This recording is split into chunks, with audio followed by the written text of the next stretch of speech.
Hello, welcome to another episode of the Ice Talks, where we implement change every day.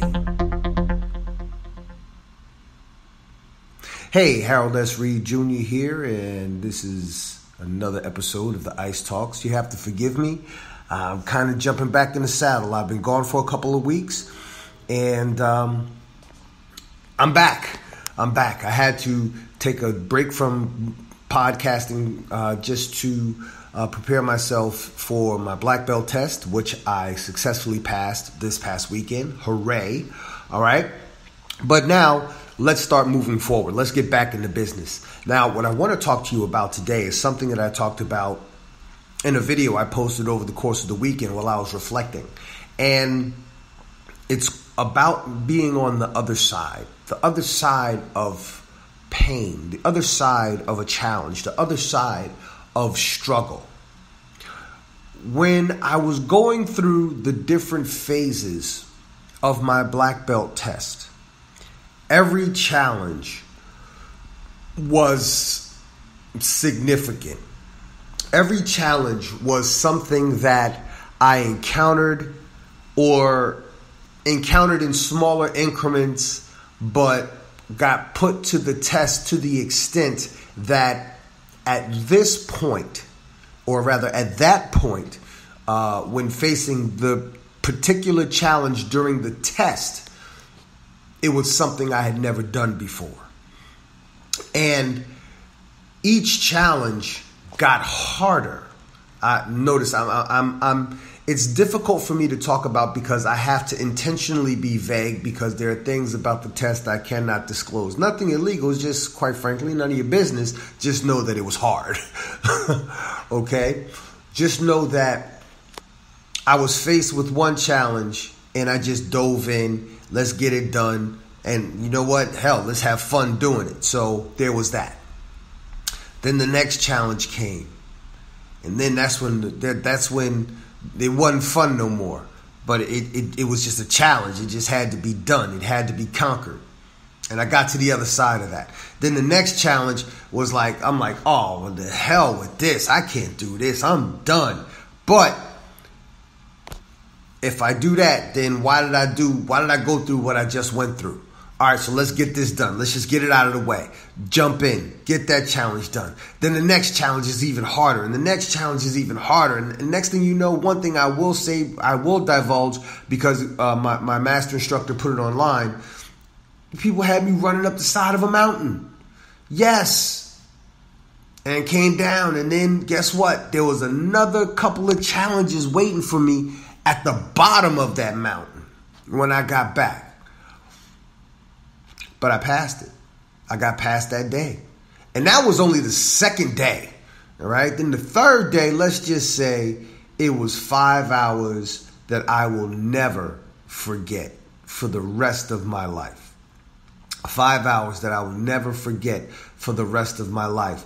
But here I am on the other side of that challenge, of those series of challenges. And let me tell you, there is no sweeter place to be than on the other side of a struggle. There is no sweeter place on the planet Earth than on the other side of sacrifice. There is no sweeter place to be on the planet Earth than on the other side of a challenge. Having faced it, and I've spoken about this in previous podcasts, and I talk about this often with my clients and my audiences, what I call my 3F formula. That's what got me through this series of tests and challenges. My 3F formula. Face it, fight it, free yourself from it. With every challenge, I had to face it, I had to fight it, and then you know what? I passed it. I was on to the next one. On, like the Jay-Z song from the Blueprint 3, on to the next one, on to the next one. That might be one of my new theme songs. I got to put that on my fight music playlist to get me amped up working out.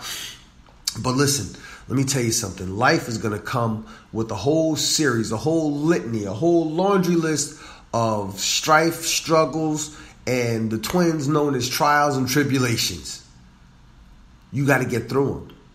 You got to get through them. It's like the old saying goes, if you're going through hell, keep going. You reach the end of your rope, tie a knot in that sumbitch and hold on. You have no other choice but to do that. People are going to stand in your way. Circumstances are going to just flip your whole world upside down. God is going to play. Remember that card game where you say to somebody, you want to play 52 pickup? And they say, I don't know how to play that game. And you say, you got a deck of cards, and you give them the cards, and you take the cards, and you just throw them all up in the air and walk away saying, 52 pickup. And now they got to pick up all 52 of those cards. All right. That's what will happen with your life. Let me tell you something. When you declare that there is something that you want to achieve in your life, and I mean you declare it, whether you scream it from the top of the mountains or just deep down silently within your soul at a low whisper that only you, God, the universe, or your higher power, whatever you may call it, just that you can hear it in that higher power, no matter how loud you are, no matter how silent you are. If you mean it in your heart, if you mean it in your soul, and you're willing to put forth everything you have to achieve that thing or become that thing or gain that thing, God, the universe, whatever you deem your higher power to be, whatever you call it, whatever name you put on it, is going to take notice of you. If you are serious, it's going to take notice of you. And that's when all hell's going to break loose.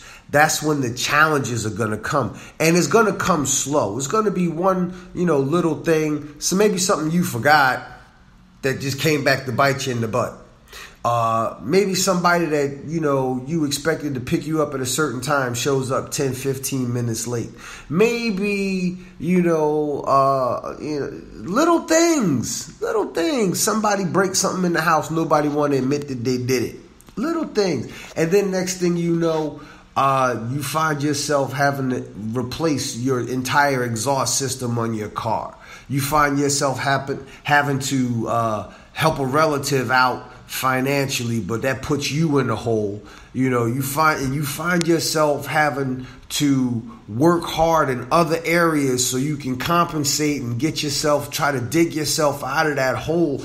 And then people gonna piss you off, and people gonna talk about you behind your back. People gonna, you on your way to achieving your goals. You struggling and you striving and you stressing and you going through it, and yet people gonna sit up there and get all up talking about you behind your back and everything, and then you gonna find out about it. Nobody's gonna want to fess up to it because nobody has the heart to say that they said what they said when they were saying it, yet you still have to get through the trials and tribulations of what it is you have to do. Doesn't matter how old you are, how young you are, because the same thing happens to our young people when they're in school.